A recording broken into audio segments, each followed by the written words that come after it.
मूर्ख राजा और चतुर मंत्री की कहानी। कई सालों पहले नदी के किनारे पर एक दियत्स नामक नगरी हुआ करती थी। इस नगरी में शासन करने वाला राजा बहुत ही मूर्ख था। वहीं राजा का मंत्री बहुत चतुर था। एक दिन शाम के समय राजा और मंत्री दोनों नदी किनारे टहलते हुए शाम का आनंद ले रहे थे। तभी राजा ने मंत्री से सवाल पूछा, क्या तुम बता सकते हो कि ये नदी किस दिशा में और कहाँ तक बहकर जाती है? मंत्री ने राजा को तुरंत जवाब देते हुए कहा कि यह नदी पूर्व की दिशा में बहती है और ये पूरब देश तक जाती है। इस पर राजा ने कहा कि वह नहीं चाहता कि हमारे देश का पानी पूरब देश के देशवासी इस्तेमाल करें। राजा ने मंत्री को नदी का पानी रोकने के लिए दीवार खड़ी करने का आदेश दिया। तभी मंत्री ने राजा से कहा कि ऐसा करने पर हमारा ही नुकसान होगा। राजा ने गुस्से में कहा कि पानी हमारा है और पूरब देश वाले मुफ्त में इसका इस्तेमाल कर रहे हैं और तुम बोल रहे हो कि हमारा नुकसान होगा। इससे हमारा कुछ नुकसान नहीं होगा। तुम जल्दी से जल्दी नदी में दीवार बनाने का काम शुरू कराओ।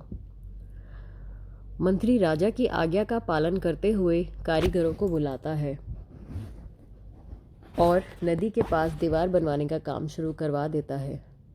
नदी में दीवार बनाने का काम तेजी से चलने लगा और कुछ दिनों में दीवार बनकर तैयार हो गई। यह सब देखकर राजा बहुत प्रसन्न हुआ, परंतु उसकी मूर्खता के कारण कुछ दिन बाद जब बारिश का मौसम आया तो नदी का पानी पूरे गांव में भरने लगा।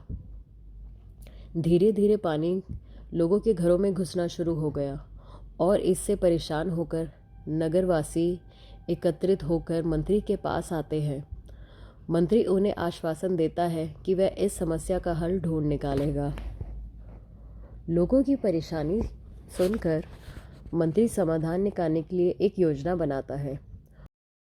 उसने राजमहल में समय को बताने के लिए घंटा बजाने वाले शख्स को इसमें शामिल किया। वह समय के अनुसार घंटा बजाता था, जिससे लोगों को समय का पता चलता था। मंत्री ने उससे कहा कि आज तुम प्रति घंटे की बजाय हर आधे घंटे में घंटा बजाना। उस आदमी ने मंत्री ने जैसा कहा वैसा ही किया। इससे जब सुबह के 3 बज रहे थे तो उसने 6 बार घंटा बजाया।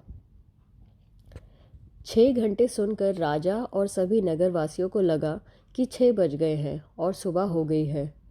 राजा उठकर बाहर आता है तो वहाँ मंत्री पहले से ही मौजूद होता है। बाहर अंधेरा देखकर राजा मंत्री से पूछता है कि अभी तक सूर्योदय क्यों नहीं हुआ है। राजा के सवाल का जवाब देते हुए मंत्री उससे कहता है, महाराज, प्रातःकाल हो चुकी है, पर हमने पूर्व दिशा वालों के यहाँ पानी को जाने से रोक दिया है, तो शायद इसीलिए उन्होंने हमारे यहाँ सूर्य की रोशनी को आने से रोक दिया है। इसलिए सूर्य उदय तो हुआ है, पर हमारे देश तक रोशनी नहीं पहुँची है। ऐसा लग रहा है कि अब हमारे देश में सूरज की रोशनी कभी नहीं पहुंच पाएगी। यह सुनकर राजा चिंता में पड़ जाता है और मंत्री से पूछता है कि क्या इसका कोई उपाय नहीं है। तभी मंत्री उत्तर देता है कि महाराज, अगर आप नदी का पानी छोड़ देते हैं तो हो सकता है कि वो भी सूरज को छोड़ दे और इससे हमारे राज्य में फिर से रोशनी आ जाए। राजा ने मंत्री को तुरंत दीवार तोड़वाने का आदेश दिया। मंत्री कारीगरों को नदी के पास ले जाकर उन्हें दीवार तोड़ने के लिए कहता है। कुछ घंटों में कारीगरों ने दीवार गिरा दी और तब तक सूरज के निकलने का समय भी हो गया था। सूर्य उदय हो गया। सूर्य की लालिमा देखकर राजा बहुत खुश हुआ और उसने मंत्री को इनाम देने की घोषणा भी की।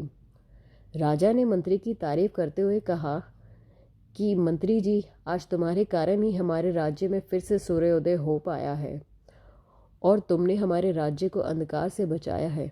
इसके बाद मंत्री कहता है, महाराज, यह तो मेरा फर्ज है अपने राज्य के लिए। कहानी खत्म होती है।